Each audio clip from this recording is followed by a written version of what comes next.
Muchas gracias.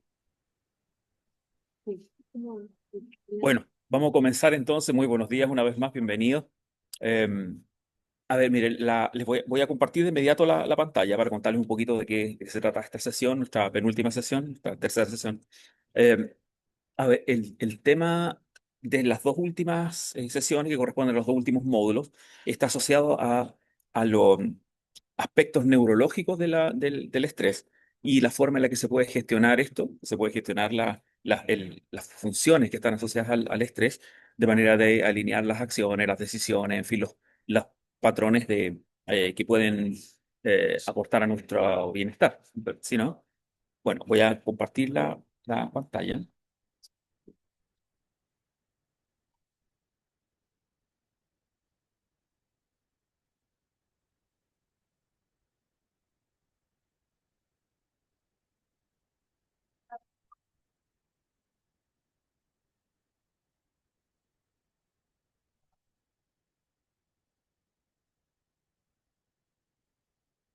Ya, mire, el módulo se llama Conscientemente, prácticas para entrenar presencia y la permanencia en el aquí y en la ahora. Lo que pasa es que les va a llamar la atención que a lo mejor ahí no es completamente consistente el nombre con los contenidos que vamos a ver hoy día. Lo que pasa es que los dos últimos módulos están alineados en el sentido que decía recién, donde los elementos de la neurociencia, digamos, están pensados o mejor dicho, se va a poner en perspectiva de qué manera se asocian con el estrés para poder llevar a cabo acciones, como decía antes.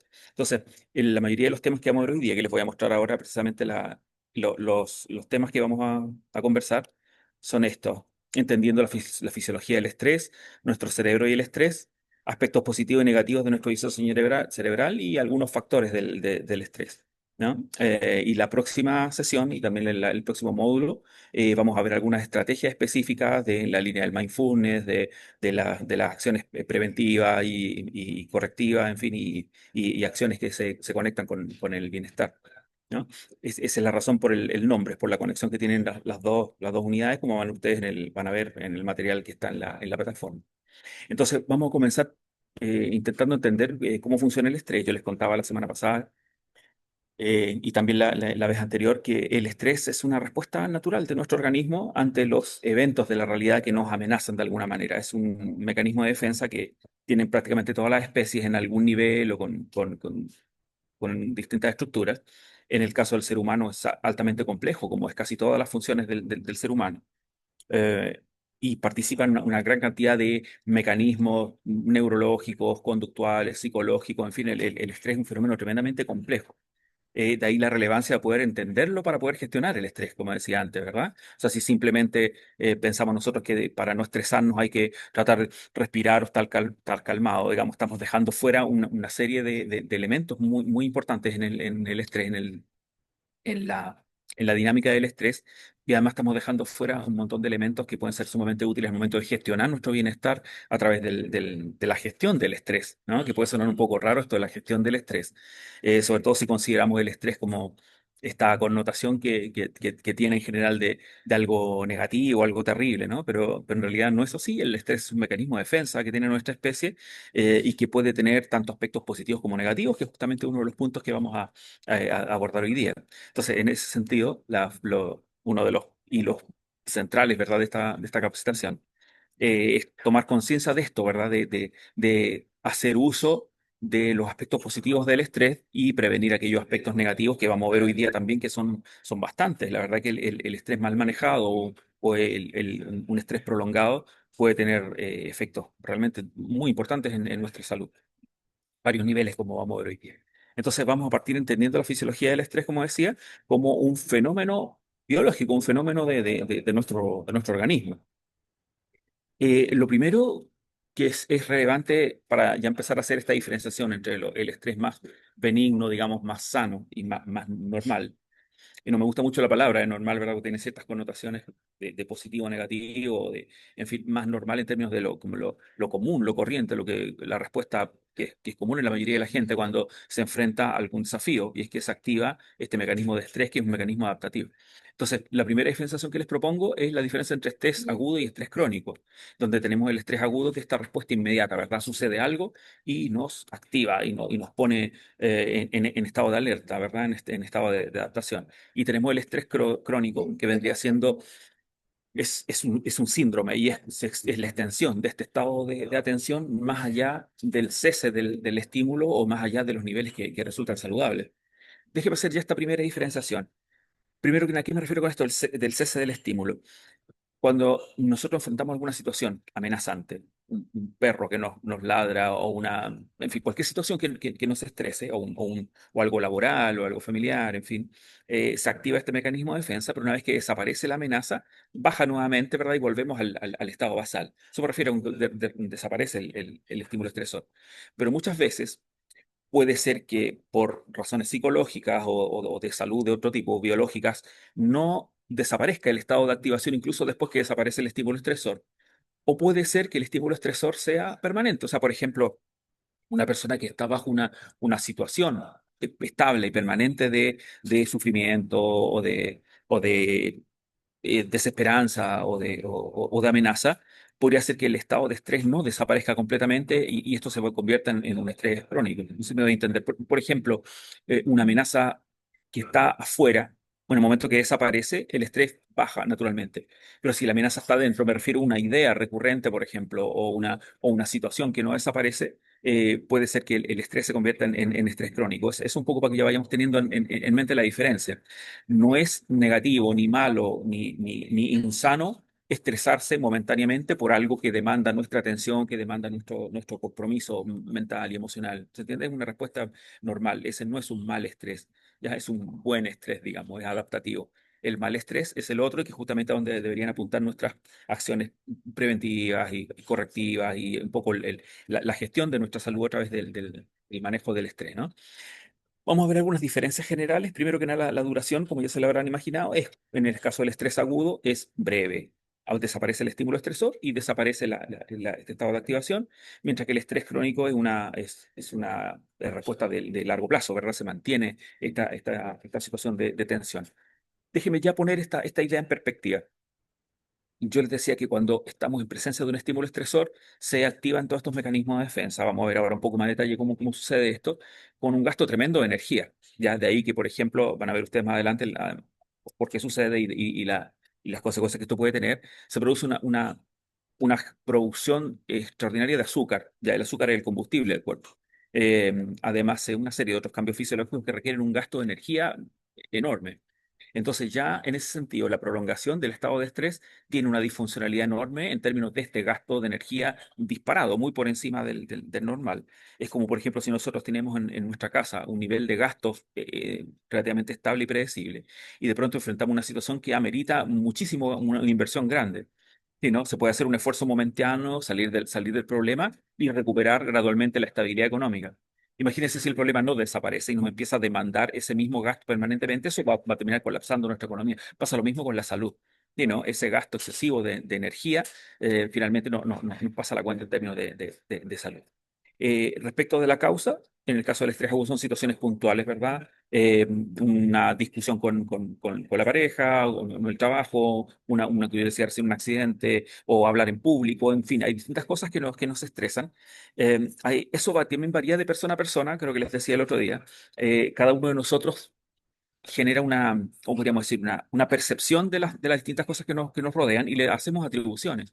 Y hay cosas que a algunos de nosotros nos preocupan más, o nos asustan más, o nos desafían más, o nos molestan más, en fin, eso varía de persona a persona, desde nuestra historia, de nuestras experiencias, también de nuestros umbrales biológicos naturales. Pero en general las cosas que nos estresan, los miedos, en fin, son aprendidos, son más bien culturales, la mayoría de ellos. De hecho, todos menos uno, nuestros miedos son aprendidos, son culturales. Y el único miedo que es intrínseco, que es innato, que es inherente a nuestra especie y a la mayoría de las especies, es el temor a lo extraño, a lo inesperado, en términos generales, a lo raro. las cosas extrañas nos provocan una respuesta natural adaptativa, que es un mecanismo de adaptación de nuestra especie. ¿Verdad? Nosotros tendemos a generar ciertos patrones estables en nuestra vida y aquellas cosas que nos sacan de los patrones, lo que hablábamos la semana pasada de la zona de confort, nos ponen en estado de alerta. Eso es normal. Sí, ¿no? Entonces, eso viene ya programado en nuestra fisiología. Y ya para tomar sentido más adelante respecto a algunas cosas que vamos a hablar, en cómo lo nuevo efectivamente nos activa naturalmente la respuesta de estrés. Vamos a ver, entonces situaciones puntuales provocan esta respuesta, desaparece el estresor y volvemos a nuestro estado basal.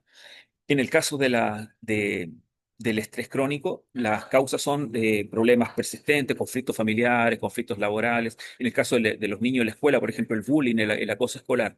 Eso, ¿verdad? Se vuelve una situación permanente con una tremenda carga de estrés y con problemas importantes para los niños. Por ejemplo, si algunos tienen niños en etapa escolar. Es un tema sumamente relevante porque, por ejemplo, puede afectar aspectos del desarrollo, el desarrollo neurológico, incluso el desarrollo fisiológico. Porque, por ejemplo, a ver, cuando se activa la respuesta de estrés, se activa una serie de hormonas que vamos a ver más en detalle enseguida, algo les conté la semana pasada. Y estas hormonas son las que mandan distintas señales a distintas partes del cerebro y del cuerpo para activar este mecanismo de defensa. Bueno, algunas de estas hormonas están presentes en varias funciones del cuerpo, algunas de las cuales están relacionadas con el desarrollo, en el caso de los niños y adolescentes. Por lo tanto, una presencia permanente de estas hormonas en el organismo de un niño puede producir alteraciones importantes en el desarrollo cognitivo, en el desarrollo incluso biológico, incluso el desarrollo del hormona del crecimiento, por ejemplo. Déjeme ver a modo de ejemplo esto del hormona del crecimiento. El hormona del crecimiento tiene una función, una doble función, que en el caso de los niños es regular el crecimiento, ¿verdad? La estatura, los huesos, los músculos, en fin, los tejidos, la estructura del cuerpo van creciendo según la etapa del desarrollo en la que se encuentra. Esa es la función que tiene el desarrollo. Pero los adultos sigue funcionando la hormona del crecimiento y tiene una función de reparación. Ya cuando nosotros tenemos una herida, una lesión en algún tejido, la hormona del crecimiento actúa restaurando el tejido. Bueno, en el caso en una respuesta de estrés, esta hormona decae. La hormona del crecimiento se inhibe, ya se inhabilita para darle prioridad a otro tipo de hormonas y otro tipo de funciones, ¿verdad? El cuerpo no está tratando de crecer, está tratando de protegerse en el caso de un estrés. Por lo tanto, imagínese ese estado en un niño, por ejemplo, permanente de estrés, la hormona del crecimiento permanentemente inhibida, el niño va a tener problemas de desarrollo, problemas de crecimiento. Es a modo de ejemplo, ¿no? Vamos poniéndolo en perspectiva esto a medida que avancemos. Entonces, las causas son problemas persistentes. En el caso del efecto fisiológico, es una activación rápida y momentánea de lo que se llama el eje HHA, que se le llama eje porque es una serie de respuestas que están coordinadas, ¿verdad? Y que al momento de producirse una señal de estrés, se activan todas ellas, liberando una serie de hormonas distintas que vamos a ver enseguida, generando una serie de acciones en el organismo también específicas y asociadas con la autoprotección. Como por ejemplo, yo les contaba la semana pasada que se produce un aceleramiento cardíaco, por ejemplo. Eso lo provoca la hormona de epinefrina o adrenalina y la noradrenalina. Es que ellas generan este efecto, pero esa hormona es estimulada por el cortisol, por ejemplo. Entonces se activa el cortisol, que a su vez le manda una señal a las glándulas suprarrenales y libera adrenalina, por ejemplo. También se libera cortisona, que hace, en fin, se libera una serie de hormonas que nos ponen en el. Yo daba este ejemplo la semana pasada, si le hace sentido como el celular cuando lo ponemos en modo avión, ¿verdad? Que se activan unas funciones y se desactivan otras. Eso pasa con el sistema de estrés y eso lo hace una serie de hormonas.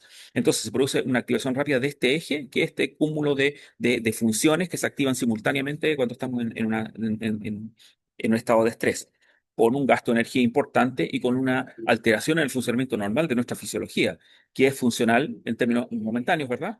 Puntuales, pero se vuelve disfuncional en términos de gasto de energía y de activación, ¿verdad? Nosotros no necesitamos estar completamente activados siempre.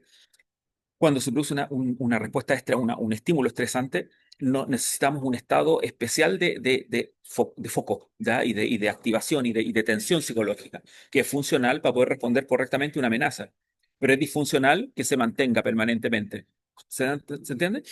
Eso, por ejemplo, eso genera, no sé, pues imagínese una persona que está permanentemente en estado de atención, ¿verdad? Todo lo pone nervioso, todo lo estresa, se produce ansiedad, ¿verdad? En fin, no necesitamos ese estado permanentemente.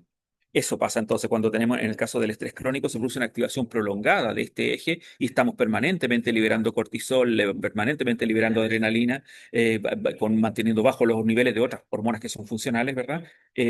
porque nuestro cerebro de alguna forma cree o percibe que estamos siendo amenazados y necesita estar en estado de alerta, aun cuando ya desapareció el estímulo que amerita esa respuesta.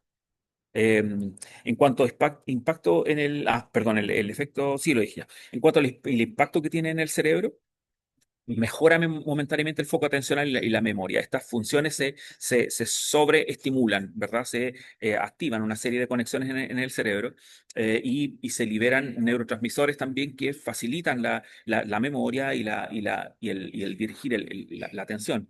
Por ejemplo, la serotonina, en fin, una serie de neurotransmisores que están alineados con esa función, se activan y se alinean con esa función. Eso es funcional, naturalmente, en el momento que lo necesitamos.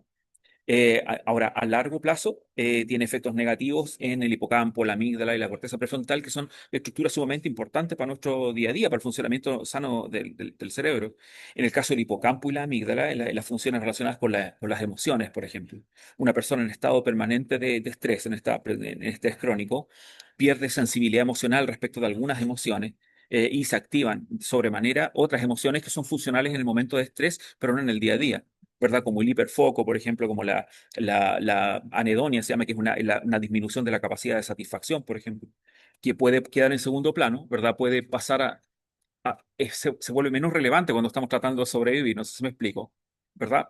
Pero que la necesitamos en el día a día. Y todas esas funciones que están en segundo plano de importancia al momento de enfrentar una situación amenazante, quedan permanentemente inhibidas si estamos en estado de estrés. Eso es lo grave. Entonces, nuestra capacidad de disfrutar en el día a día, en varios sentidos, está deteriorada. Y en el largo plazo puede provocar daños permanentes. Lo que pasa es que el cortisol, como hormona, que es la que activa de donde parten la mayoría de estas funciones, es a corto plazo funcional y útil, pero es a largo plazo neurotóxica. Mira lo que estoy diciendo. Es una neurotoxina que, al mantenerse demasiado tiempo en nuestro sistema, el cortisol elevado, va generando muerte cerebral, pérdidas de la capacidad de irrigación sanguínea de algunas zonas del cerebro, y por lo tanto se producen reducción del tamaño, por ejemplo, del volumen de estructuras como el hipocampo, la amígdala. Imagínense lo grave es que pierda capacidad la amígdala, ¿verdad? Perdemos la capacidad de evaluar correctamente lo que sucede a nuestro alrededor. Entonces podemos percibir, acuérdense que esto es lo que hace la amígdala, percibe, ¿verdad?, qué tan amenazantes son las realidades que nos rodean. Entonces, la amígdala, al perder capacidad de juicio, se vuelve mucho más sensible y nos parecen más amenazantes situaciones que podrían ser neutras y situaciones que podríamos haber abordado de manera racional, equilibrada y sensata. Finalmente, la amígdala las interpreta como situaciones amenazantes y por lo tanto se desactivan las funciones más elevadas y se activan funciones mucho más simples, mucho más básicas. Entonces va perdiendo capacidades de manejo de las emociones intensas la persona. En el caso de la disminución de la corteza prefrontal es aún peor, porque la corteza prefrontal es como, a ver, en el cerebro, si el cerebro fuera una orquesta, la corteza prefrontal es el director de orquesta, es el que interpreta, analiza, toma decisiones, sobre todo las decisiones. Entonces, tener una corteza prefrontal disminuida, atenuada, incluso dañada fisiológicamente, que es lo que puede suceder, va a disminuir radicalmente nuestra capacidad de vivir inteligentemente, por decirlo de alguna manera, ¿verdad? Nuestra toma de decisiones se puede ver tremendamente afectada. De hecho, por ejemplo, algunos tipos de demencia, o de no, no Alzheimer propiamente, porque eso tiene otra configuración, pero algo similar, ¿verdad? Un deterioro cognitivo muchas veces deriva de periodos o estados de muy extenso estrés crónico. Así de grave puede ser. Fíjese lo relevante que se vuelve entonces para nuestra salud mental futura como personas mayores, y aún actualmente el tomar control sobre los estados de estrés prolongado, el tomar decisiones, tomar medidas. A ver, en cuanto a la función adaptativa, en episodios cortos naturalmente es alta, ¿verdad? Se activan mecanismos de defensa que nos permiten responder con bastante agilidad mental y con bastante agilidad física, las amenazas que se encuentran en el ambiente. O sea, por ejemplo, un estado de estrés. Imagínense alguno de ustedes a la que le complica hablar en público, por ejemplo, ¿verdad? Un cierto estado de estrés te permite sobreactivar, por ejemplo, la función de atención, de manera de poder estar más consciente de lo que dices, por ejemplo, de prepararte. En fin, o sea, por ejemplo, si algo nos estresa, eso, por ejemplo, puede activar nuestras capacidad o nuestro interés por prepararnos, por protegernos, en fin, tener una actitud más preparada, una acción más preparada ante las amenazas. Entonces, en cuanto a lo adaptativo, es altamente adaptativo la respuesta del estrés en el momento. Pero a largo plazo, la verdad que la función adaptativa es muy baja o incluso nula, ya porque provoca deterioro de las funciones adaptativas y finalmente nos pone en un estado en donde no podemos evaluar la realidad en términos equilibrados. Ya, y por lo tanto podemos tener respuestas emocionales desproporcionadas ante un estímulo, por ejemplo, muy baja capacidad. Respecto a los síntomas comunes, algunos les mencioné la semana pasada: tensión muscular, taquicardia, sudoración, agudeza sensorial, redistribución de los flujos sanguíneos, aceleración del ritmo cardíaco, en fin, una serie de cambios en el cuerpo que pueden ser funcionales al momento de tomar una decisión o llevar a cabo una acción extrema, ¿no? Ya sea a nivel cognitivo o a nivel físico. Pero a largo plazo, en cuanto los síntomas van generando fatiga, insomnio, esto por varias razones. Fatiga por el gasto excesivo de energía, más allá de lo necesario, permanente. Y como le decía bien antes, la metáfora de gastar más dinero que el que gastamos habitualmente por una situación extrema y seguir gastando permanentemente, eso va mermando nuestra capacidad económica y en el caso del cuerpo, ¿verdad? Va mermando nuestra capacidad física. Por eso la fatiga. En cuanto al insomnio, por ejemplo, puede deberse también a este estado de activación que tenemos producto del estrés. Entonces la persona no logra bajar su nivel de activación para poder descansar o para poder conciliar el sueño. Se activan hormonas, ¿verdad?, que nos mantienen despiertos. Irritabilidad, baja autoestima y dificultades cognitivas. En cuanto a las consecuencias, el estrés a corto plazo es inocuo, no tiene ninguna consecuencia. Nuestro cuerpo está preparado para afrontar una situación de estrés momentánea sin mayores consecuencias, parte funcional de nuestra vida, de nuestra biología. El problema es cuando se extiende. Riesgos de trastornos mentales, ansiedad, burnout, ¿verdad? Y trastornos físicos como hipertensión, diabetes, ya vamos a ver enseguida por qué razón. Incluso puede provocarse una diabetes por estados prolongados de estrés y trastornos inmunológicos. Esto, los trastornos inmunológicos, sucede porque al momento de estrés, dentro de las funciones que se desactivan, o no es que se desactivan, sino que se inhiben, producto de las mismas hormonas de las que te acabo de mencionar, el sistema inmunológico. Mire, voy a avanzar a la siguiente lámina, que con esto se entiende un poco mejor. Estas son las tres hormonas principales, ¿verdad?, que se liberan al momento de producirse una situación de estrés, que se llaman glucocorticoides. Han escuchado hablar de los corticoides, ¿verdad?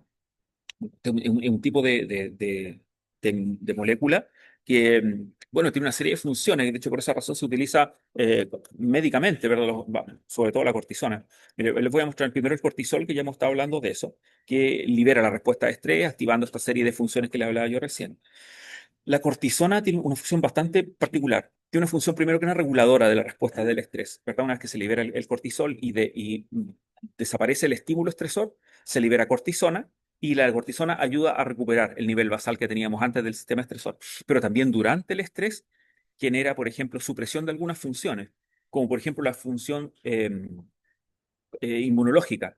¿Ya? La respuesta inmunológica decae durante el proceso de estrés, durante el episodio de estrés, lo cual tiene sentido si es que pensamos que en el momento del estrés se activan las funciones que son imprescindibles, las demás que se pierden energía. Entonces, durante una pelea, durante una situación, un accidente, no necesitamos que esté activados los mecanismos reparativos, no probablemente, eso es después. Ya en ese momento se inhiben. Tampoco necesitamos, por ejemplo, que se produzca una inflamación en cierta zona del cuerpo, ¿verdad? Durante la situación de estrés, sino que después. Entonces, en ese momento están inhibidas las funciones de, ¿cómo se dice? Eh, de defensa del cuerpo, inmunológica, esa es la palabra.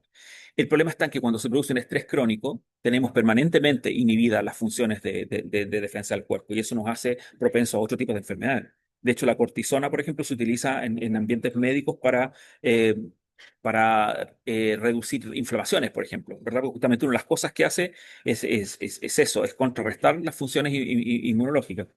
Em, bueno, y la corticosterona, que se utiliza muy poco en los humanos, está presente, pero tiene una función bastante menor, sí mucho mayor en algunos roedores, reptiles, en fin, animales menores, en donde cumple la misma función que el cortisol. Pero en el caso del ser humano, tiene una función muy menor, que es más bien de restauración del estado original. Bueno, esas son las hormonas principales. Aquí hay algunas funciones del cortisol, algunos de los efectos que tiene el cortisol. Sobre la piel, por ejemplo, la liberación prolongada de cortisol o la presencia prolongada del cortisol puede provocar problemas en la piel, como acné, psoriasis, eczema, dermatitis. Y muchas personas, no sé si les pasa a alguno de ustedes, que ante el estrés les sale caspa o le empieza la piel, en fin. Bueno, ese es el cortisol actuando sobre sobre la grasitud de la piel o sobre inhibiendo la función reparatoria, por ejemplo, de alguna de la piel. Entonces se manifiestan este tipo de trastornos. En el caso del cerebro, yo le decía recién que el cortisol es neurotóxico, que no produce ningún daño cuando una liberación rápida, momentánea y funcional en un estrés, en un episodio de estrés, pero en estado prolongado puede provocar daños en el cerebro, disminuye la concentración, aumenta la ansiedad y depresión, producto del impacto que tiene sobre la amígdala y sobre el hipocampo, perdón, sobre el hipotálamo. Eh, Ataques de pánico, por ejemplo, fobias, irritabilidad, cambios de humor, alteraciones del sueño. También el sueño es una de las funciones que se inhibe durante el estado de estrés, ¿verdad? Nosotros no necesitamos sentir somnolencia, al revés, necesitamos un estado de mayor activación. Por lo tanto, se baja la función del sueño y la persona experimenta, por ejemplo, insomnio. Eh, Ahora, es curioso esto porque también puede producirse un efecto contrario, ya una hipersomnia, una tendencia a sentir extremado sueño, que puede ser una función psicológica adaptativa de evasiva, ¿verdad? Una forma de tratar de evadir los problemas a través del sueño. Sobre el páncreas actúa también, ¿verdad? Cuando nosotros estamos en un estado de estrés, el páncreas baja la producción de insulina en primera instancia, ¿verdad? Para enfrentar la situación, porque se requiere mucho azúcar en la sangre, pero un estado, bueno, posteriormente se vuelve a su nivel normal. Pero imagínese una persona en un estado permanente de estrés, por ejemplo, con altos niveles de azúcar permanentemente en la sangre, aparte de producir un efecto, una posibilidad de diabetes, hace que el páncreas tenga que trabajar en exceso para producir la insulina, para poder regular y para poder procesar ese azúcar y hacerle entrar a los músculos, a los tejidos, a las células. Entonces se puede producir una resistencia a la insulina, ¿verdad? Porque el páncreas se fatiga, está tratando de compensar permanentemente esos altos niveles de azúcar que provoca el estado de estrés y hasta que finalmente se genera una resistencia a la insulina. Puede producir aumento de peso también, la verdad, la gran cantidad de sangre en el cuerpo y el páncreas tratando de generar insulina para poder guardar de la forma que sea esa cantidad gigantesca de azúcar, la guarda en forma de grasa, en fin, genera un desequilibrio eh, gigantesco. A nivel del corazón, se produce un aumento en la tensión arterial y el ritmo cardíaco. Recordemos ustedes que las hormonas del estrés están acelerando el corazón, manteniéndolo acelerado, cambiando las formas de regulación sanguínea para poder abastecer al corazón de mucha sangre, muy oxigenada y muy azucarada. Entonces, todo eso va generando una presión enorme sobre el corazón. Aumenta el nivel de colesterol y triglicéridos, etcétera. Fíjense el impacto gigantesco que tiene nuestro pobre corazón. Cuanto a sistema inmunológico, acuérdense que hay hormonas que están justamente haciendo bajar el sistema inmunológico como la cortisona. Entonces puede afectar gravemente nuestro sistema inmunológico al haber una menor actividad inmunológica, aumenta las infecciones, las inflamaciones y algunas enfermedades. De hecho, hay estudios científicos que tienden a relacionar la aparición de ciertas formas de cáncer, por ejemplo, con episodios prolongados de estrés. En el aparato digestivo sumamente acusete también de los estados de estrés. Hay muchas personas a las que manifiestan alta sintomatología digestiva con alteraciones relacionadas con el estrés. Se produce un cambio en la actividad digestiva. Recordemos que en estado de estrés las hormonas inhiben. Una de las funciones que se inhiben es la función gástrica, ¿verdad? El cerebro establece prioridades cuando estamos en estado de estrés y activa las funciones de sobrevivencia e inhibe las demás. Por lo tanto, cambia la irrigación sanguínea, nuestro aparato digestivo recibe menos porciones de sangre, se liberan ciertas hormonas que generan también cambios en la acidez del estómago, por ejemplo, el pH. Entonces se provoca gastritis, estreñimiento, se produce también un desbalance del apetito.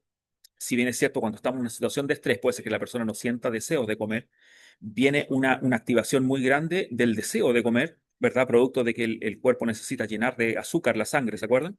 Entonces necesita, nuestro cerebro lo manifiesta eso como una necesidad de ingerir rápidamente alimentos. Por eso muchas personas cuando se ponen ansiosas, dicen, no, estoy comiendo de ansioso, ¿no me han escuchado esa expresión? Claro, ese es nuestro cuerpo estresado, nuestro cerebro estresado, pidiéndole al organismo que ingrese más nutrientes para poder generar más azúcar, para una respuesta a una amenaza que puede ser incluso inexistente. ¿Sí, no? Bueno, esto implica, por supuesto, aumento de peso y otras dolencias más de tipo digestivo. En el sistema reproductivo también, las hormonas ponen en segundo plano de importancia la función reproductiva. Esto es bien curioso lo que sucede con el sistema reproductivo en un momento de estrés. Cuando se produce el elemento amenazante, se activan hormonas que inhiben la respuesta sexual, la respuesta de excitación sexual o de la respuesta reproductiva, de producción espérmica. Pero puede pasar, por ejemplo, que se active una respuesta ovulatoria en una mujer, por ejemplo. Hay muchas, no sé, esto es anecdótico, pero hay estudios que indican que 9 meses después de un evento estresante global, digamos, o que involucre una cantidad importante de población, se produce un aumento de la natalidad. O sea, 9 meses después de un terremoto, después de, bueno, ahora estamos viendo, ¿verdad?, que hay mucha actividad bélica en muchas partes del mundo. Después de un evento de ese tipo, a nivel grupal, se produce un aumento de la natalidad porque muchas mujeres ovulan al momento de estrés. Por eso también, no sé si se han fijado en este fenómeno, eh, el embarazo adolescente, por ejemplo. La mayoría de las veces el acto sexual en los adolescentes que derivan en embarazo es un acto que es a escondidas, con susto, con estrés, muchas veces la primera vez, no lo sé. Entonces, hay mucho estrés asociado que puede relacionarse con una ovulación, puede provocar una ovulación en la niña, lo cual aumenta la probabilidad de embarazo naturalmente. Eh, Eso es. Ahora, la prolongación de este estado de estrés en cualquier persona, con todos estos niveles relacionados con el placer sexual, con el deseo sexual, inhibidos, hace que se provoca permanentemente baja del deseo, baja de la fertilidad. En fin, eso respecto al tema reproductivo. En cuanto a los músculos y articulaciones, dolor e inflamación, hay que pensar que el cuerpo le está mandando altas dosis de sangre a los músculos en estado de tensión, mantiene además una rigidez, una tensión muscular particular. También el cortisol y otras hormonas que se liberan durante el estrés afecta y daña la función de algunas articulaciones. Baja también la función reparatoria. ¿Se acuerdan que decíamos nosotros que la hormona del crecimiento se inhibe también en el caso del estrés? Nuestras articulaciones, nuestros músculos están permanentemente reparándose de los esfuerzos diarios, por ejemplo, no sé, uno juega la pelota o corre o hace una fuerza mayor y se producen ciertos micro desgarros y lesiones en nuestros músculos que el cuerpo rápidamente inunda de sangre esa zona y va reparando. Esa es la función reparatoria. Bueno, esa función está disminuida también en los estados de estrés, por lo tanto, esas micro lesiones no se reparan correctamente y pueden tener un efecto acumulativo que genere dolores en las articulaciones, pérdida de musculatura o lesiones musculares muy frecuentemente, dolores de hombro, de espalda, rigidez, en fin. Yo también creo que les contaba la otra vez que conversamos que la tensión psicológica se refleja en ciertas zonas del cuerpo, ¿ya? Entonces, dependiendo del tipo de emociones que está gatillando la respuesta de estrés, puede provocar tensiones en la zona del cuello, en los brazos, en las piernas, en la espalda, en la zona digestiva, en la zona pélvica, en la zona genital, etcétera. Entonces, hay una gran cantidad de efectos importantes que tiene en nuestra fisiología ya solamente la hormona del cortisol. Aquí tenemos otras hormonas que participan del proceso que también están vinculadas a algunas funciones. Todo esto va a poner en perspectiva el impacto importante que tiene el estrés. Es decir, el estrés no es solamente que me siento cansado, que me duele aquí, en fin, no es solo eso. Nuestro cuerpo internamente, sin que lo sepamos, está recibiendo un impacto tremendamente importante del producto del estrés. Vamos a ver. En cuanto al cortisol, en el estrés agudo aumenta rápidamente, ¿verdad? Se dispara el cortisol. En el caso del estrés crónico se produce un aumento también elevado, pero además sostenido, ¿verdad? Está permanentemente en estado elevado el cortisol con todos los efectos que le hablaba yo antes, ¿verdad? Bueno, puede ser adaptativo al corto plazo, pero es neurotóxico a largo plazo el cortisol. También se libera adrenalina y noradrenalina, o también conocidos como epinefrina y norepinefrina, que producen una serie de reacciones fisiológicas en el cuerpo que durante el estrés agudo se produce un aumento muy rápido de adrenalina, ¿verdad? Que nos produce una sensación de euforia, además de toda esta activación fisiológica de la musculatura, de la sangre, etcétera. En el caso de estrés crónico, se produce un aumento elevado y sostenido de una hormona que la verdad que no nos hace falta en el día a día, salvo para enfrentar situaciones estresantes. Entonces, un alto nivel de adrenalina permanentemente produce una hiperactivación de una serie de funciones fisiológicas y psicológicas que se vuelve tremendamente disfuncional y agotadora, ¿verdad? Entonces, por ejemplo, se produce una activación del sistema simpático, a lo mejor un poco largo para que lo explique ahora, pero en el fondo es una parte de nuestra estructura funcional, digamos, de nuestro cuerpo, que está a cargo de una serie de funciones reparadora, de relajación de ciertas zonas del cuerpo, de descanso, en fin. Y hay una activación simpática. Entonces se genera un alto nivel de foco y un alto nivel de vigilancia permanentemente, que es funcional, como he venido diciendo, en el caso de una amenaza, pero es totalmente disfuncional mantenerlo en estado permanente, ¿verdad? Una persona que está permanentemente alerta, en estado de permanente vigilancia, ¿verdad? Permanente cuidado, eso no es funcional en absoluto, ni en términos emocionales, ni es práctico en la realidad. Entonces se produce también estados de ansiedad sostenido y estado de fatiga sostenido. Es el efecto a largo plazo de la adrenalina en nuestro organismo. Baja la testosterona, también se produce una leve reducción durante el estrés agudo y que luego se recupera una vez que pasa el estímulo estresante. Y esto sucede por lo siguiente. Eh, a ver, la testosterona tiene una influencia, hombres y mujeres tienen testosterona, me imagino que lo sabían eso. Los hombres está mucho más marcada y tiene una serie de acciones sobre eh, ¿cómo decirlo? En términos emocionales, ¿verdad? Hay ciertas diferencias psicológicas y conductuales en general, ¿verdad? Entre hombres y mujeres y en gran medida está dado por los niveles de testosterona. La testosterona genera respuestas, por ejemplo, de impulsividad mayor. Una persona con más testosterona es más impulsiva que una persona con menos testosterona. Toma riesgos, actitudes más también de cierto aplomo psicológico, de seguridad, ¿verdad? Que es muy característica la mayoría de los machos de los distintos tipos de especies, ¿verdad? Estos rasgos como de dominancia territorial, en fin. Todo eso está dado por la testosterona. Pero también otras cosas más, funciones fisiológicas. En el caso de la adolescencia, por ejemplo, la testosterona marca la aparición de los caracteres sexuales secundarios, lo mismo que hace la progesterona en el caso de las niñas. Entonces, cuando se produce un estado permanente o de estrés crónico, baja el nivel de testosterona y va provocando, primero que nada, cambios actitudinales, cambios conductuales en la persona, pero también cambios fisiológicos. Ya baja la reparación y desarrollo muscular, por ejemplo. Se inhibe el eje gonadal, que es el conjunto de ¿cómo podríamos decirlo?, de funciones asociadas a la reproducción, incluido el deseo sexual, la respuesta sexual, la respuesta orgásmica, la producción seminal, en fin, todo es el eje gonadal. Por lo tanto, baja la libido, baja el deseo y baja la energía sexual y baja la motivación sexual, baja las ganas. ¿Ya? Eso producto del estrés. También se produce variabilidad en los estrógenos, que es variable, ¿verdad? Aunque en general tiende a bajar, se puede producir esta respuesta, ¿verdad? De ovulación, por ejemplo, en las mujeres. Se produce una baja sostenida en el caso del estrés crónico y esto produce alteraciones del ciclo menstrual y de fertilidad, inestabilidad emocional, la habilidad emocional. En el caso de la prolactina, que es otra hormona más, tiene un aumento transitorio que tiene la función de inhibir alguna función, incluida la respuesta sexual.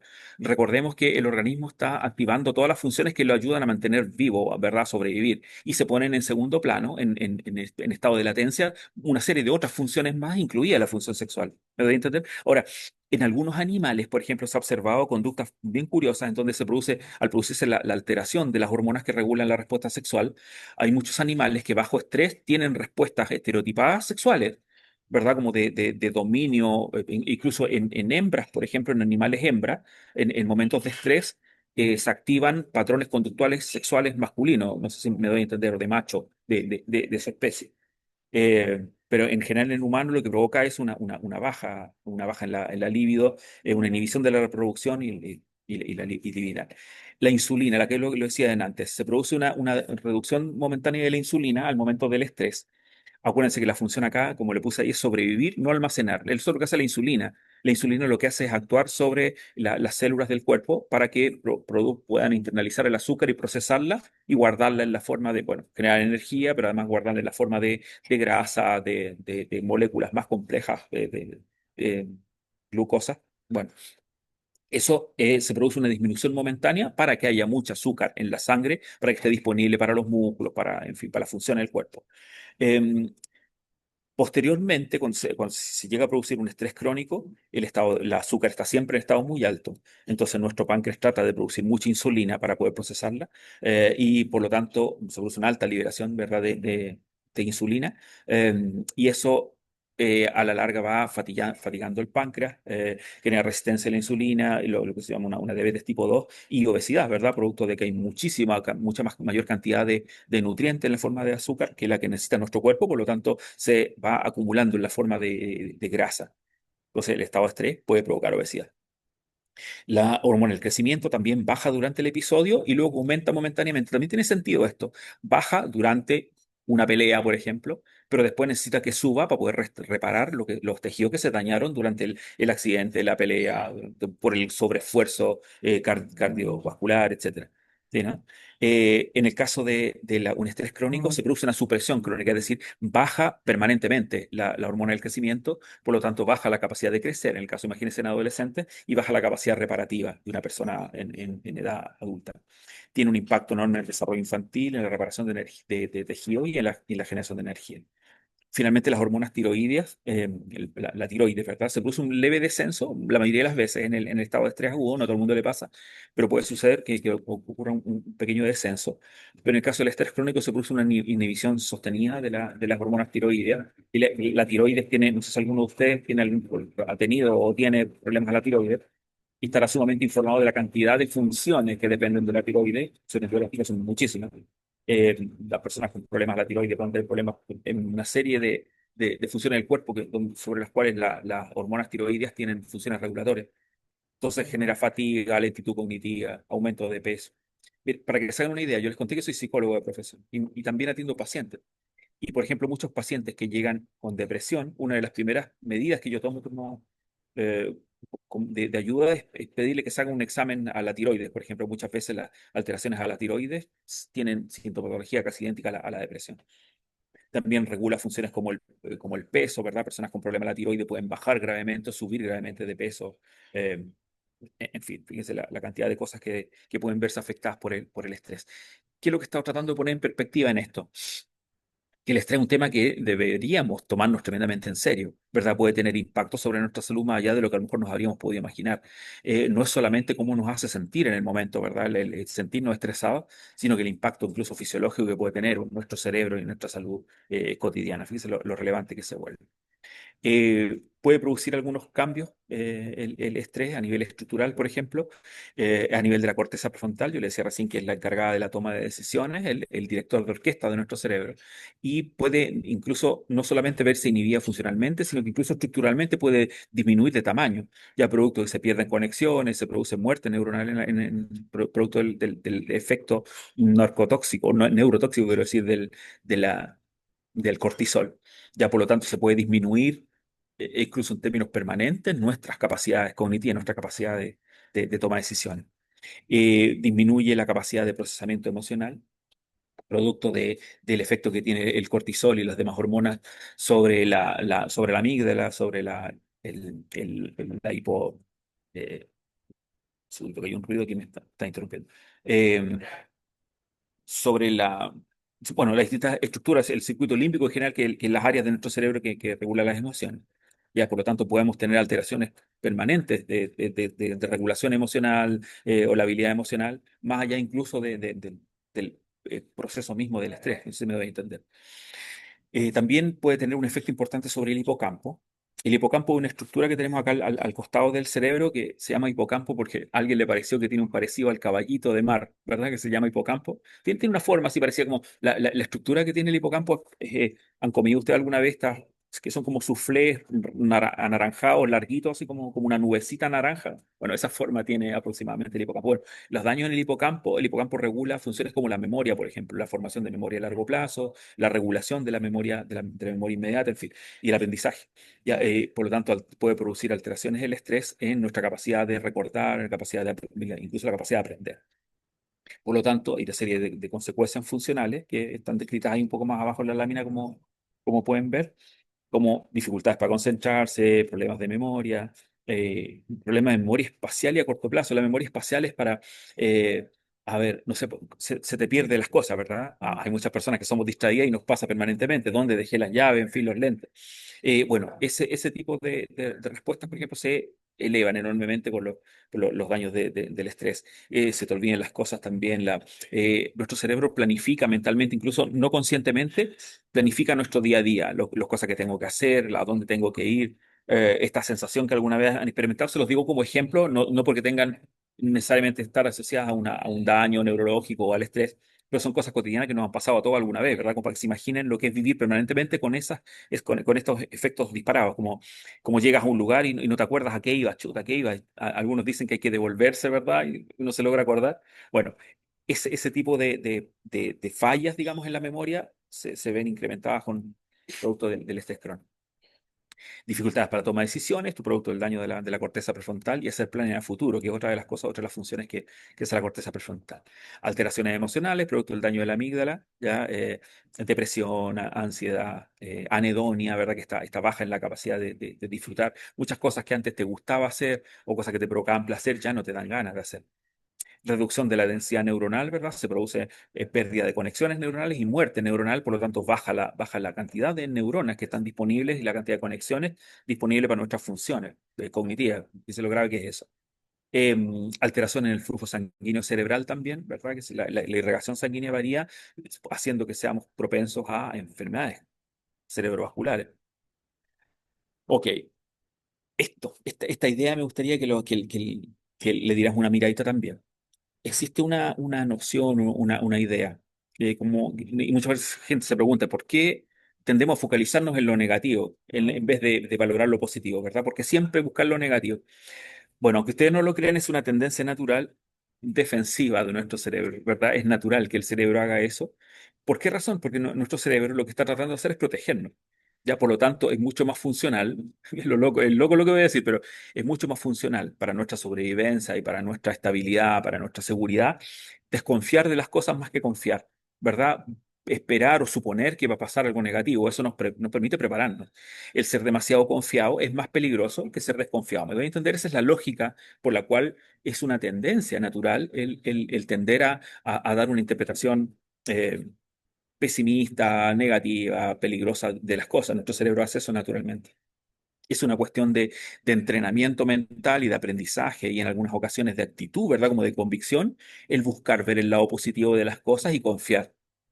Puede resultarle como chocante incluso para algunas personas, sobre todo para las buenas personas, ¿verdad? Que creen en confiar en los demás, en ser optimista, ¿verdad? Como valores, por lo cual no estoy en desacuerdo de ninguna manera, sino que más bien quisiera reforzar a través de esta idea lo relevante que es que actuemos coherentemente con estas sensaciones y con una correcta evaluación de la realidad. A ver, ¿a qué me refiero con esto?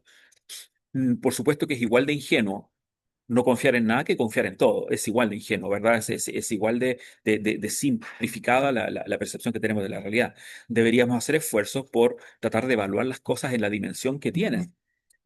Respecto de aquellas cosas que nos amenazan, que nos preocupan, que nos desafían, debería ser una acción sensata el prepararnos para ellas, ¿verdad? O sea, si me preocupa, por ejemplo, enfrentar situaciones porque temo o porque, a ver, porque no confío en la cantidad de conocimientos que tengo, o en la cantidad de competencias que manejo, o en las destrezas que tengo, tiene sentido que gaste energía en potenciar esas competencias, esas capacidades.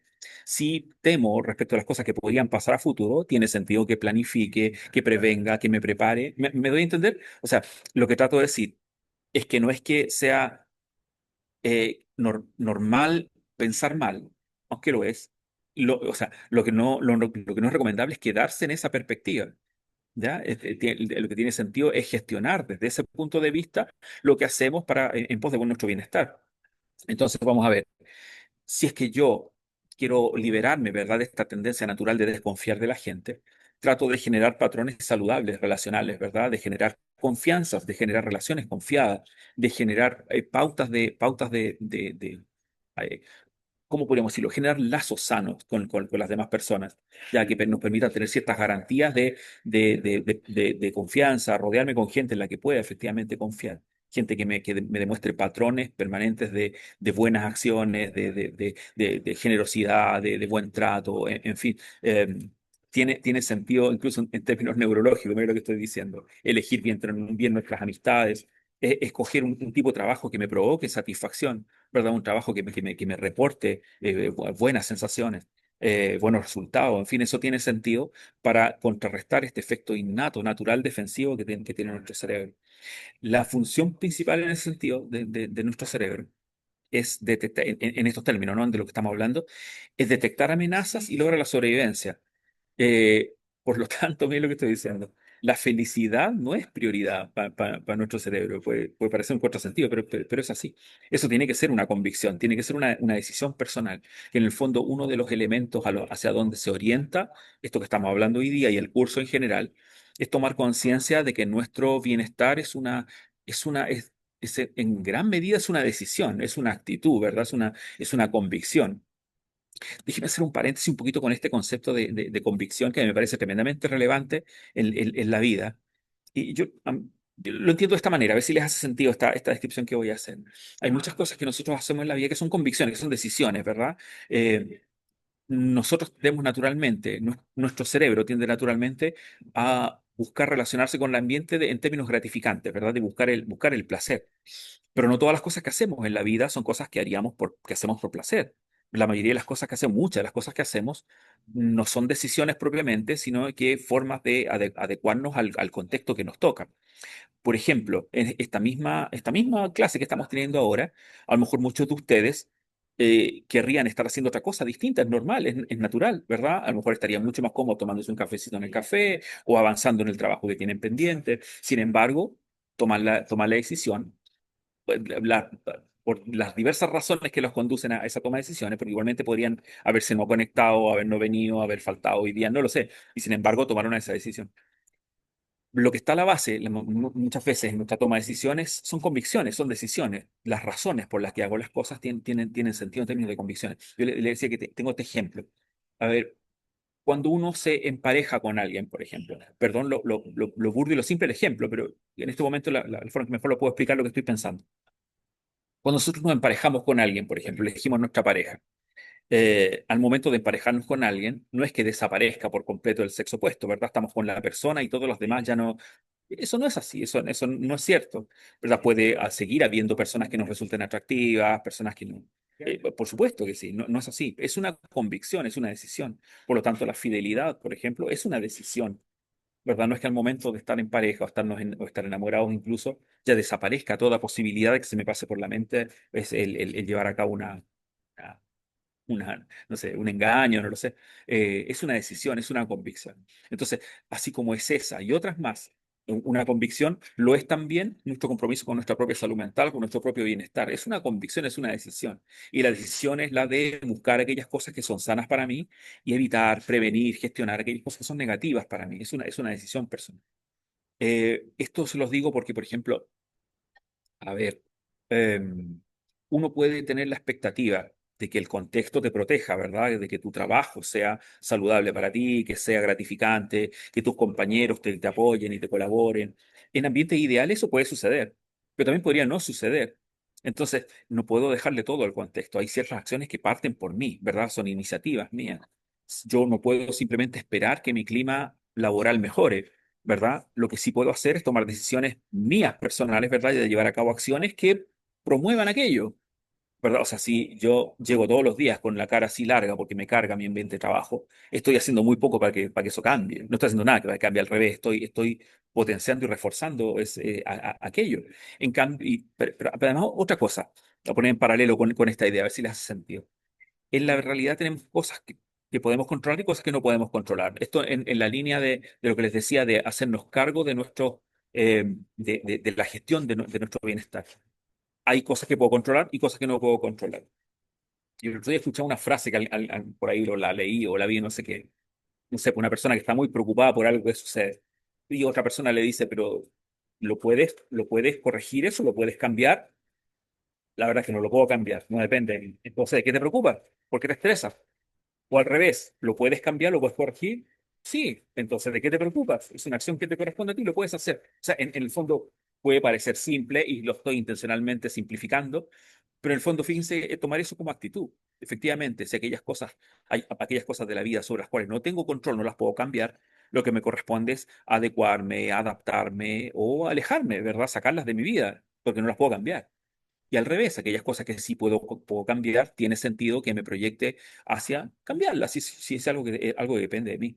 Entonces, en ese mismo sentido, la salud mental y el bienestar es uno de los elementos que tiene sentido que busque la forma de yo hacerme cargo de ellas, ¿verdad? Y tomarla como una convicción, el que me merezco y debo en mi compromiso y mi desafío, el cuidar mi salud mental, con todo lo que ello implica.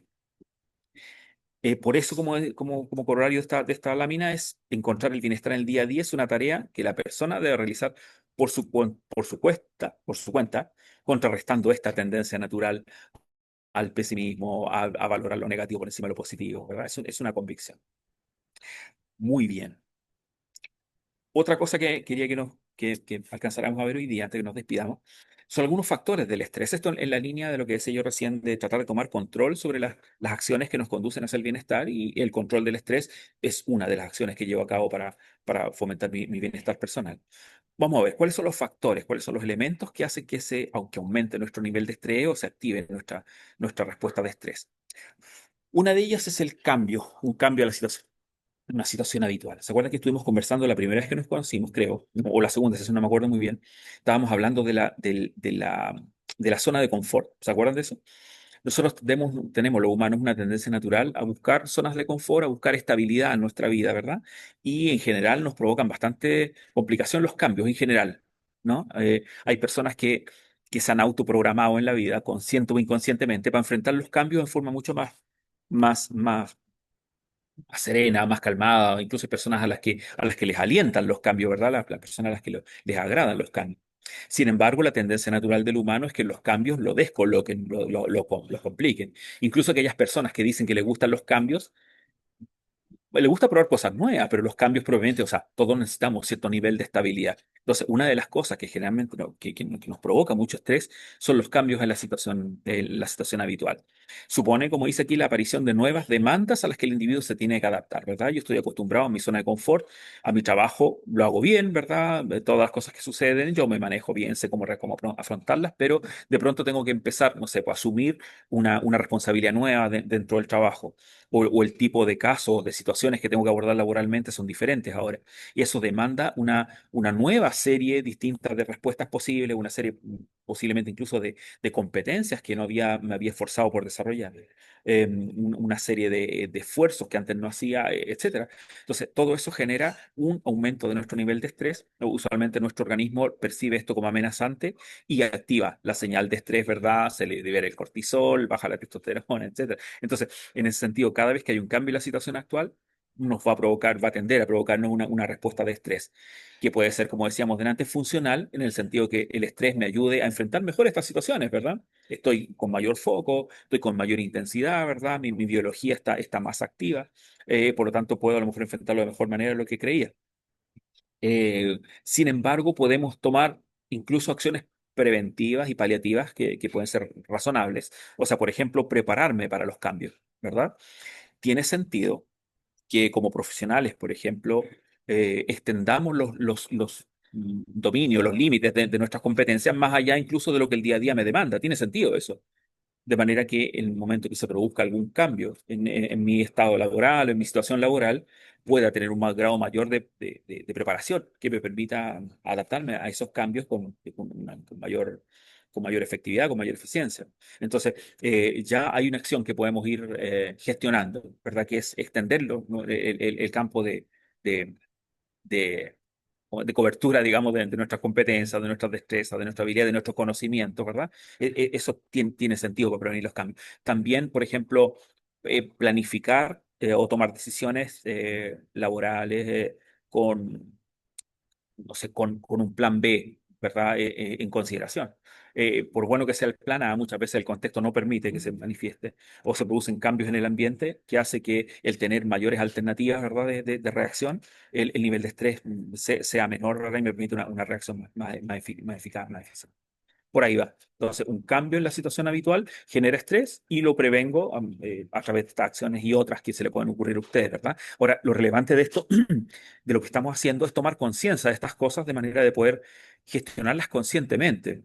Es decir, yo tomo esta decisión, no sé, ese curso que quería hacer y no, sabes que sí, sí, sí lo voy a hacer en realidad tiene sentido porque si llega a cambiar, me cambio de trabajo, si cambio, voy a tener esta posibilidad. ¿Se entiende? Tomarlo, hacerlo consciente, esa toma de decisiones orientadas hacia nuestro bienestar. Ok, otro elemento que tiene un tremendo impacto en el estrés, en el aumento del estrés, es la incertidumbre, el no saber lo que va a pasar. A mí me pasa, por ejemplo, yo les conté con mis pacientes, me conté que soy psicólogo, que, no sé, me pasó, por ejemplo, que una de mis pacientes de muchos años, de mucho tiempo de terapia, por diversas razones, se entera que tenía una enfermedad terminal. Eh, Ella venía padeciendo hace mucho tiempo una sintomatología muy fuerte, en una serie de problemas biológicos, fisiológicos, en fin, de salud. Pero una de las cosas que más la amargaba era no saber qué tenía. Los médicos se habían dado vuelta, no daban con el diagnóstico, y la amargaba y la estresaba terriblemente no saber lo que le pasaba. Bueno, la noticia que recibió fue terrible. La verdad que una enfermedad era bastante grave, comprometía muy gravemente incluso su vida, pero a mí me sorprendió mucho, no tanto en virtud de lo que estamos hablando, me sorprendió un poco la reacción de esta señora que le bajó el nivel de ansiedad, el saber que tenía esta enfermedad muy grave. Uno puede decir, pero ¿cómo? Bueno, lo que le pasó es que finalmente sabía lo que tenía.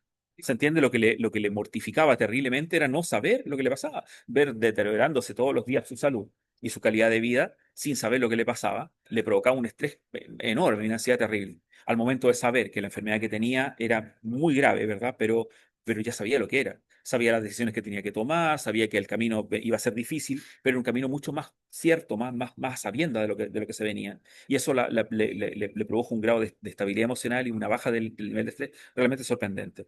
Entonces vamos a ver, ¿cómo podemos gestionar este factor del estrés, de la incertidumbre? Por ejemplo, preparándonos, ¿verdad? Tomando precauciones, planificando, ¿verdad? Siendo ordenados en la vida, en la vida laboral, especialmente, ¿verdad? En todo, pero sobre todo en la vida laboral, que es el contexto un poco de lo que estamos hablando. Mientras más planificamos, menos incertidumbre hay, ¿verdad? Informarnos, investigar, cuanto mayor claridad tengamos y cuanto mayor certeza tengamos de lo que deviene, incluso si es negativo, eso provoca una baja en los niveles de estrés y una regulación, un control de los niveles de estrés. Eso es. Eh, Insisto, pedir más información, planificar, organizarnos, baja el nivel de incertidumbre y baja por lo tanto el nivel de estrés. ¿Les hace sentido? La predictibilidad que más o menos es en la misma línea de lo que hablábamos anteriormente, ¿verdad? El no tener certeza o no poder predecir lo que va a pasar, ¿verdad? Yo estoy llevando a cabo esta decisión. Me voy a cambiar de trabajo, por ejemplo, o me voy a cambiar de casa, o voy a invertir en tal cosa, criptomoneda, no sé, voy a invertir en esto, pero no puedo predecir, no sé lo que va a pasar, ¿verdad? No sé lo que va a suceder. Eso es tremendamente estresante. Entonces, ¿cómo puedo gestionar esto? También en el contexto laboral, si voy a tomar una decisión de cualquier tipo, si voy a tomar una decisión, trato de que la decisión sea lo más planificada posible, ¿verdad? Con la mayor consideración posible de las variables que la afectan, de manera a poder aumentar mi capacidad de predecir algo. También, por ejemplo, no regular la cantidad de expectativas que pongo sobre un determinado resultado. Eh, Ahora, como se hace eso, es más fácil decirlo que hacerlo, pero tiene sentido en términos de la búsqueda de la salud mental. Si no estoy totalmente seguro de que algo va a darse de tal o cual manera, a lo mejor regulo la cantidad de expectativas que pongo sobre eso o la cantidad de, de- de efectos que yo asocio a la ocurrencia de ese suceso. No sé si me doy a entender. O sea, por ejemplo, si estoy apostando muy fuertemente ¿cómo podríamos decirlo? A un ascenso laboral, por ejemplo, o no sé, estoy postulando a un trabajo, por ejemplo, o tengo la posibilidad de postular a varios trabajos distintos y hay uno que me gusta, ¿verdad? Pero no puedo predecir si voy a quedar o no. A lo mejor no tiene sentido que abandone o que deje de lado todas las demás opciones. Lo que estoy tratando de decir es que si no puedo predecir al 100%, no tengo un alto nivel de predictibilidad respecto del resultado de un proceso, regulo la cantidad de inversión que pongo sobre ese proceso, en el amplio sentido de la palabra, no hablo de dinero solamente, ¿no? Y el nivel de expectativa, eso es lo que me refería. Eh, Y en la misma línea de lo anterior, informarme, buscar mayor información, planificar, organizarme, ver vías alternativas, todo eso tiene sentido. De hecho, ese es el buen uso del estrés que nos produce la impredictibilidad, ¿verdad? La incapacidad de predecir. En lugar ¿se acuerdan que hablamos la semana pasada de la procrastinación? Bueno, esta inseguridad de la predictibilidad o la falta de claridad puede provocar procrastinación en el sentido que nos frena, ¿verdad? Chuta, pero es que no, mejor no arriesgo si no sé cómo va a salir esto, ¿verdad?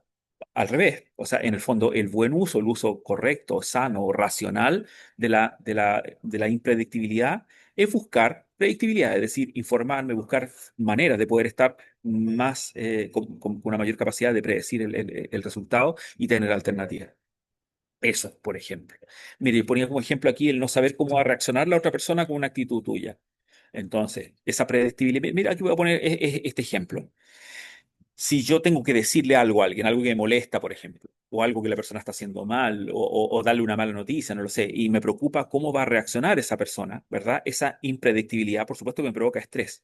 Entonces, ¿qué debería activarme esa impredictibilidad? Que tenga cuidado en las palabras que elijo, tal vez el momento, la forma de decir las cosas.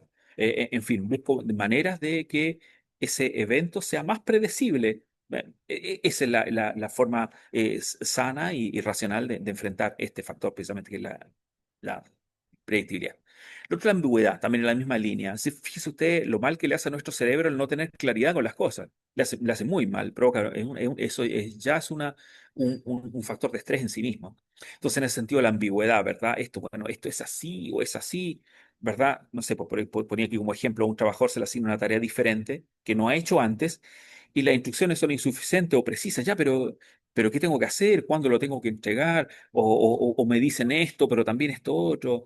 No sé, ese tipo de cosas, por ejemplo, son tremendamente estresantes. Entonces, nuevamente, en lugar de angustiarme, ¿verdad? Y de inmovilizarme con esto, tomo acciones para clarificar, ¿verdad? Para terminar la ambigüedad. Pido más explicaciones, pido mayores instrucciones, pido claridad o que una persona se defina, ¿verdad? No sé, ¿qué somos? ¿Verdad? Nuestra relación, ¿qué nombre tendría esa relación? No lo sé, ¿verdad? Esa ambigüedad es tremendamente angustiosa. Pongámosle nombre a la cuestión, ¿no? Pongámosle plazo, pongámosle fecha, cuáles son los indicadores, cuáles son los criterios. En fin, ese tipo de claridades, por ejemplo, hacen bajar la ambigüedad y por lo tanto bajar la respuesta de estrés que provoca esta ambigüedad. Muy bien. Otro concepto más es la inminencia. La inminencia es qué tan cercano es el evento que me va a amenazar, que me va a desafiar, ¿verdad? No sé, pues ahí tenemos un jovencito angustiado porque ya tiene que entregar la prueba, ¿verdad? Se le acaba el tiempo, y eso va aumentando el estrés cuanto más se acerca la fecha de entrega de un proyecto, de un trabajo, o la fecha en la que va a suceder algo que es indeseable. Ahora, la inminencia incluso de un hecho deseable puede provocar estrés. Mira lo que estoy diciendo, ¿verdad? No sé, por algo que quiero que suceda. Hay gente que se pone nerviosa antes de irse de vacaciones, por ejemplo, o antes de casarse, ¿para qué decir? Entonces, la inminencia, la cercanía de un evento que es intenso emocionalmente, incluso a nivel positivo, puede provocar estrés. Entonces, vamos a ver. ¿Cómo se puede gestionar esto, verdad? ¿Cómo puedo tomar medidas adaptativas y preventivas para poder alinear esta sensación de maneras productivas ante la inminencia, por ejemplo, la planificación, el ordenarnos, ¿verdad? El también, ¿cómo podríamos decirlo? Clarificar de la mayor manera posible cuál es el verdadero impacto, el verdadero efecto que tienen estas cosas. Muchas veces sobredimensionamos, producto del mismo estrés, sobredimensionamos el impacto, la intensidad o el cambio que pueden provocar las distintas cosas. Y cuanto más se acercan, ¿verdad? Más nos amargan y más nos complican. Entonces, en ese sentido, cuanto mayor claridad pongamos sobre la situación, cuanto más preparados estemos, ¿verdad? Menor va a ser el impacto que tiene lo inminente que se vuelva la situación en nuestra salud mental o en nuestra respuesta del estrés. Si lo que se acerca es un examen, ¿verdad? O sea, si está tan cerca el examen que no me dan ganas de estudiar, no, pues eso no es funcionar en absoluto, al revés, ¿verdad? Llevo a cabo las acciones que me permiten estar mejor preparado para cuando llegue este evento. Esa es la forma racional y sensata de gestionar este impulso. Fíjese que lo que hemos estado poniendo en perspectiva de que no se trata de no sentir estrés, Nada que ver, no se trata de eso, al revés, el estrés es funcional, ¿verdad? En la medida que nos impulsa a la toma de decisiones, a la toma de acciones, al empoderarnos de la situación en la que estamos inmersos. Ese es el buen uso, es el uso sano, racional y efectivo del estrés, eh, que es justamente lo difícil, porque muchas veces el estrés genera inmovilidad, como veíamos la sesión pasada. Bueno, otra cosa es la duración del evento o de la situación que nos desafía. Cuanto más se prolonga en el tiempo, mayor es el nivel de estrés que provoca. Pero también depende, porque, por ejemplo, hay dos fenómenos distintos. Eh, Cuanto más permanezcamos en presencia de un elemento estresor, mayor es el nivel de impacto que tiene en nuestra salud mental. O sea, si nosotros estamos permanentemente expuestos a un muy mal ambiente laboral, ¿verdad? O a un peligro permanentemente, ¿verdad? Eh, no sé, pues estoy pensando en las personas que viven en las zonas que están siendo bombardeadas hoy en día, por ejemplo, ¿verdad? Las noticias están invadidas de ese tipo de noticias tremendas. Imagínense cómo viven esas personas que no saben si los van a bombardear o no, si la bomba va a caer o aquí o un poco más allá. Bueno, eso en un estado prolongado genera, por supuesto, un deterioro y que ya hemos estado viendo, pero también puede producirse un efecto inverso en determinadas circunstancias, tal vez no en aquellas, pero en determinadas circunstancias. La prolongación de la exposición ante un evento estresor genera un fenómeno que se llama habituación se me fue el nombre. Eh, ¿Cómo no? Eh, Desensibilización, eso es, desensibilización. Que de hecho hay una terapia psicológica que se llama desensibilización sistemática, en donde, por ejemplo, se utiliza para casos de fobias, por ejemplo, ¿verdad? Una persona que tiene una respuesta de estrés desproporcionada ante determinado estímulo. O sea, por ejemplo, no sé, hay fobias de todo tipo que ustedes se puedan imaginar. Fobias las más comunes, fobias a los ratones, no sé, a cosas que son realmente peligrosas, lo cual se puede entender, ¿verdad? O sea, algo que efectivamente sea amenazante se entiende que provoque una respuesta de temor, incluso de terror. Pero, por ejemplo, puede haber cosas que son muy pequeñas y sin embargo le provocan a la persona una respuesta desproporcionada de pánico, ¿verdad? O sea, por ejemplo, no sé, pues escuchaba el otro día una paciente que tenía fobia a las polillas, por ejemplo. Entonces, claro, no es que me dé risa, no me dé risa el síntoma, porque pasan cosas a nivel inconsciente que justifican por qué la persona le tiene miedo a las polillas, que muchas veces no tienen que ver con la polilla en sí, sino que más bien consigo mismo, con su pasado, no lo sé. Porque yo pensaba, una polilla, ¿qué tan amenazante puede ser una polilla, digamos? O sea, una polilla enojada, ¿qué posibilidades tiene de poder dañarte? Que hay gente, de hecho la paciente me dijo, se te mete se te mete por el oído, no lo sé, pero es algo muy poco probable que suceda, aun cuando tal vez ha sucedido alguna vez, pero mi punto es que la sensibilidad que tenemos respecto a un evento estresor es sumamente personal. Entonces tenemos que esto, la desensibilización sistemática, decía, se utiliza en fobias, uno le va exponiendo sistemáticamente al paciente, lo va exponiendo al evento estresor, pero gradualmente, ¿verdad? En forma controlada, en forma protegida. Imagínese esto, por ejemplo, una persona que le tiene miedo a los ratones. Y no sé, lo primero que si le muestro un ratón a la persona se va a inundar emocionalmente, por supuesto. Pero si le muestro, por ejemplo, un dibujo de Mickey Mouse, por ejemplo, ¿verdad? Es un ratón. A usted le va a dar risa, pero una fobia es una fobia, una fobia es irracional. Entonces, una persona que tenga fobia a los ratones posiblemente va a tener una respuesta emocionalmente intensa respecto de un dibujo tan inocente, ¿verdad? Bueno, le muestro primero el Mickey Mouse, que a la persona se acostumbre, que respire, que se relaje, ¿verdad? Hasta que logra tolerar la presencia del Mickey Mouse. Después se le muestra un dibujo más realista, no lo sé, o una fotografía. Mi punto es que va gradualmente aumentando la intensidad del estímulo y hasta que la persona va siendo gradualmente capaz de tolerar también. Se va entendiendo? Eso se llama habituación o desensibilización. Y nos pasa a todos los humanos en presencia repetida y sostenida de un estímulo estresor. Yo les contaba la primera vez que nos juntamos, creo, o la segunda, no me acuerdo muy bien, la anécdota de la persona, por ejemplo, que limpia los vidrios del Costanera Center, por ejemplo, ¿verdad? Uno dice, ¿cómo no le va a dar miedo mirar hacia abajo, ¿verdad? Y sin marea mirar hacia arriba. Bueno, tal vez el primer día, el segundo día, pero ya después de una semana, después de un mes, después de un año haciendo ese trabajo, ya se vuelve lo cotidiano, ¿verdad? Eso mismo pasa con todas las demás cosas que nos suceden en la vida y que pueden provocarle una respuesta muy intensa emocionalmente la primera o primeras veces y que gradualmente va bajando esta sensibilidad. Eso también es normal. Eso sí es que la persona está sana, está teniendo una respuesta sana y está teniendo una actitud sana respecto del estímulo estresor. Es decir, si es que no se produce el síndrome de estrés, digamos, ¿no? Eh, entonces, se pueden producir estos dos fenómenos respecto a la duración del estímulo, que se produzca una prolongación, ¿verdad?, del efecto del estrés sobre nuestro organismo, pero también puede producirse este efecto inhibitorio. Yo estoy pensando, por ejemplo, el tipo de trabajos que ustedes hacen en el día a día. No conozco el trabajo que hace cada uno de ustedes, naturalmente, pero muchos de ustedes puede ser que, por las características propias de su labor, estén expuestos muy frecuentemente a situaciones muy intensas, ¿verdad? Muy extremas, sociales o humanas, ¿no? Entonces, puede ser que los primeros casos que a ustedes les tocó ver, a lo mejor les conmovieron profundamente, nos dejaron, estábamos eran muy sensibles, ¿verdad? Muy alterados. Llegaron contándole en la casa a la señora, al marido, chuputa, ¿sabes qué? Oye, una familia, una señora, un caso, qué sé yo, en fin, muy mortificado. A mí me pasó al principio, sobre todo con mis pacientes. Pero a la larga te van, no es que uno se vaya volviendo frío o distante o que se vaya volviendo mala persona, de ninguna manera, ¿no? Eso es lo que sucede. Nuestro cerebro va aprendiendo a que no puede estar siempre respondiendo con ese nivel de intensidad ante un estímulo que va a ser recurrente, que va a ser permanente. Entonces uno va generando estructuras cada vez más equilibradas, más sanas, ¿verdad? Para responder ante los estímulos. Eso también sucede con los estímulos permanentes. Hay personas que se acostumbran a situaciones tremendamente extremas, que alguien que viene llegando o alguien que la conoce desde afuera dice, pero ¿cómo alguien puede vivir de esta manera? ¿Verdad? Hay personas que logran cierta estabilidad, incluso en ambientes que son tremendos. Y en esa misma línea hay otro concepto que quería decir antes que nos despidamos, ya queda muy poquito, que es el concepto de, que lo vamos a volver a conversar la última vez que hablemos, pero lo voy a poner desde ya en perspectiva porque se alinea con esto que estamos hablando. Que el concepto, creo que lo mencioné en algún momento antes, también, que el concepto de resiliencia.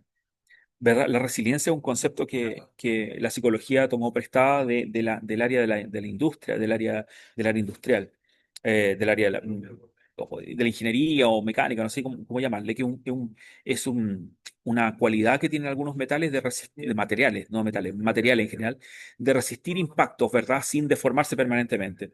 O sea, por ejemplo, no sé, un trozo de acero puede recibir muchos golpes antes de deformarse permanentemente y eso define su nivel de resiliencia mecánica, ¿no? Bueno, metafóricamente una persona también puede tener grados mayores o menores de resiliencia que dependen de varias cosas y es un poco la proyección que quería darle ahora al concepto, en términos de lo que estamos hablando, ¿verdad? De cómo tomar acciones y actitudes que nos protejan, que sean funcionales para nuestra salud mental.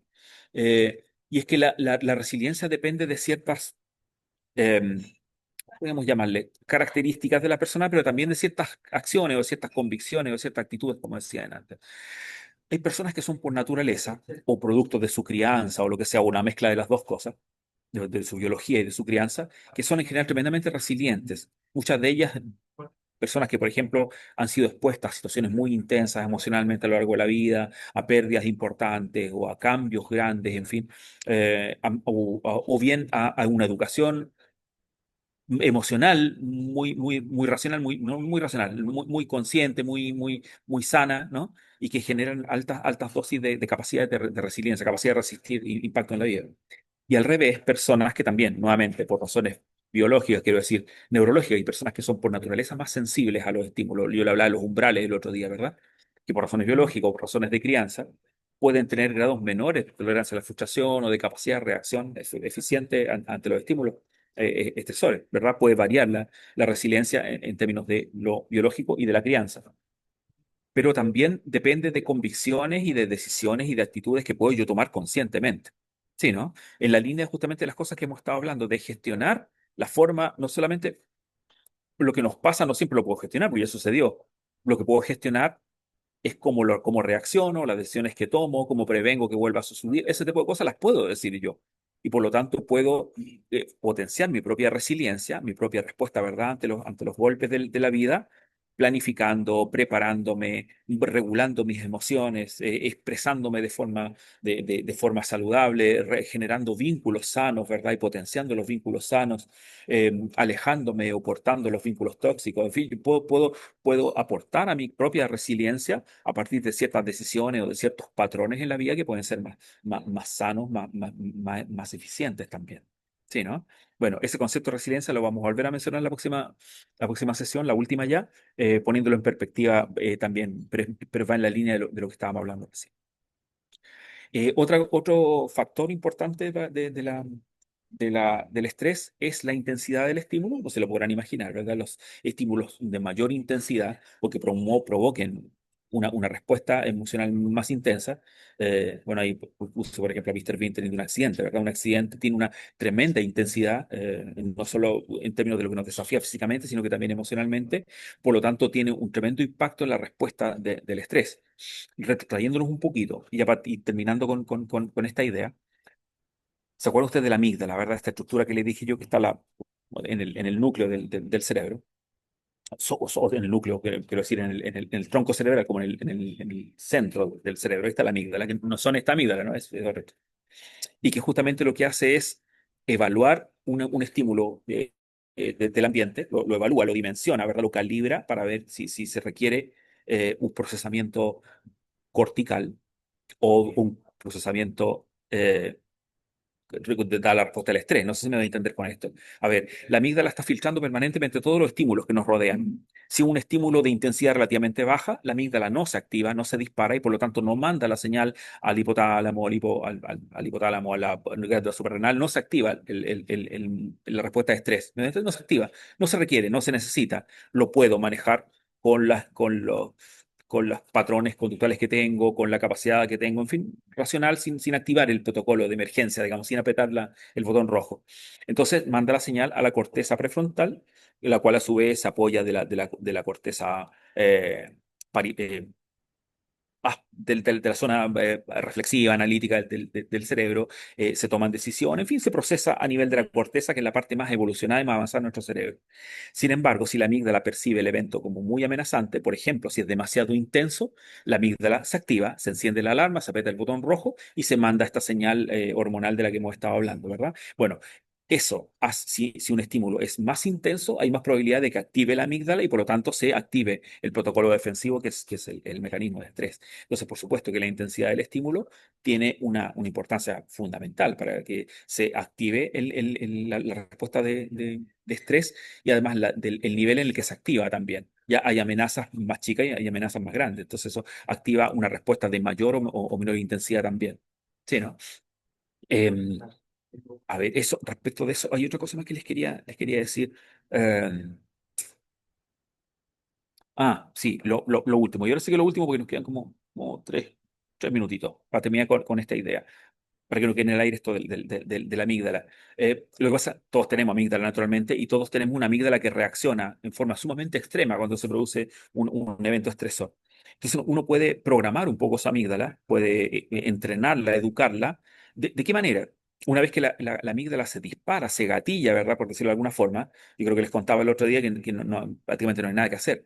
Una vez que a una persona se le suelta la cadena, como decimos acá en Chile, ¿verdad? Ya hay muy pocas posibilidades de controlar a esa persona. Pero podemos, por ejemplo, a través de varias vías, pero básicamente dos que se me ocurren ahora que pueden ser relevantes respecto a lo que estamos hablando. Una es entrenar la amígdala de calibrar su sensibilidad, ¿verdad? Una puede ser por la vía de la exposición, como hablábamos delante, cuanto más expuesto esté a un estímulo, la amígdala se va desensibilizando y va reaccionando cada vez menos o con menor probabilidad de ocurrencia. ¿Verdad? Un domador de leones no va a reaccionar igualmente que una persona que ve por primera vez un león. No, por supuesto que no. O una persona que se sube por primera vez a un andamio del Costanera Center no va a funcionar igual que alguien que lleva varios años limpiando esos vidrios. Es distinto. Su amígdala se ha ido calibrando, se ha ido regulando. Entonces, una cosa es esa, a través de los procesos conscientes, no en el momento del estrés, sino que en los momentos de relajación, intentar entender de la mejor manera posible la situación de manera que la percibamos con la dimensión que tiene, con el nivel de intensidad y de gravedad y de amenaza que realmente tiene.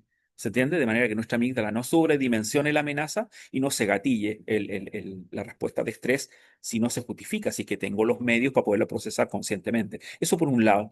Y lo otro, entregarle herramientas a nuestra corteza prefrontal sobre la amígdala. La corteza prefrontal manda a la amígdala le obedece, salvo que perciba que estamos en peligro. Ahí se desconecta y ya no le hace caso a la corteza prefrontal y actúa por su cuenta. Pero la idea es poder reforzar la capacidad que tenga nuestra corteza prefrontal de regular la amígdala, es decir, de regular nuestras emociones.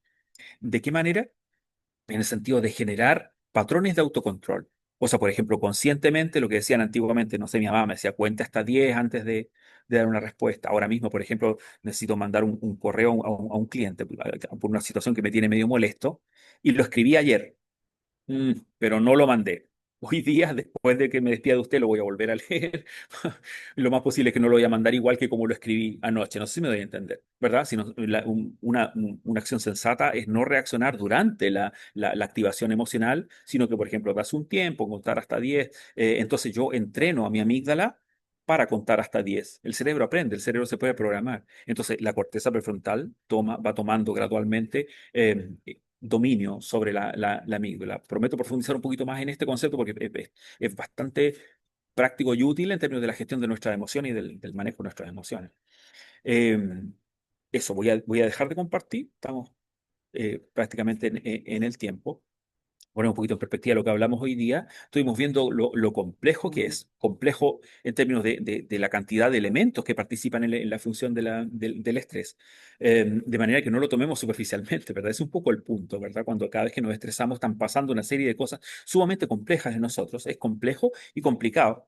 Hay personas que usan la misma palabra o la utilizan indiferentemente, pero son distintas. Algo complejo, algo que tiene muchos elementos, ¿verdad? Que lo hacen mucho sofisticado, no lo sé. Y complicado es algo que puede generar dificultades. Y este concepto lo es en ambos sentidos. Es complejo en términos de la cantidad de funciones y matices, en fin, que tiene. Y es complicado en términos de las repercusiones que puede tener, que estamos viendo que pueden ser tremendamente graves, de no poder dar con la forma de gestionarlo de manera adecuada, de manera sana. Esa era un poco la intención de hoy día, poner esto en perspectiva, pero sobre todo que se vayan con la idea de que es una responsabilidad de cada uno de nosotros, responsabilidad en el sentido de una saludable invitación, digamos, no una obligación, de hacernos cargo de la gestión de los patrones conductuales, de la regulación de nuestras emociones, de cuidar nuestros ambientes, todos los tipos de ambientes laborales, familiares, en fin, afectivos, de manera de ir construyendo espacios y pautas y patrones y vínculos, en fin, que apunten a nuestro bienestar y a nuestra salud mental. Es un poco el sentido que tenía la reunión de hoy día. No sé si alguien antes que nos despidamos tiene alguna pregunta, alguna duda.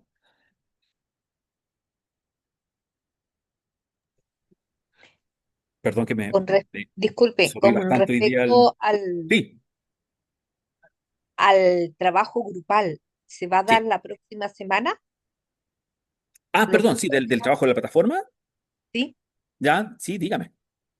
¿Vas a darse los grupos la próxima semana? ¿Cómo lo vamos a hacer? ¿Y cuánto Eh, tiempo tenemos una vez terminado para entregar ese trabajo?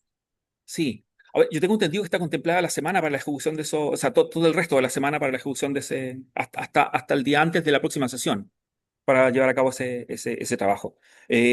Si no están formados los grupos en la plataforma, un ratito más los voy a dejar formados hoy mismo, de manera que ustedes al ingresar les va a aparecer ahí cuál es el grupo al cual pertenecen. Va a ser totalmente claro eso, no se preocupen. Ya, Ahora, si alguien queda igualmente con alguna duda, acuérdense que ustedes a través de la plataforma pueden subir preguntas y puedo responderles en caso de que tengan alguna duda respecto de eso. Ya debería hoy día ya aparecer ustedes el grupo al cual pertenecen.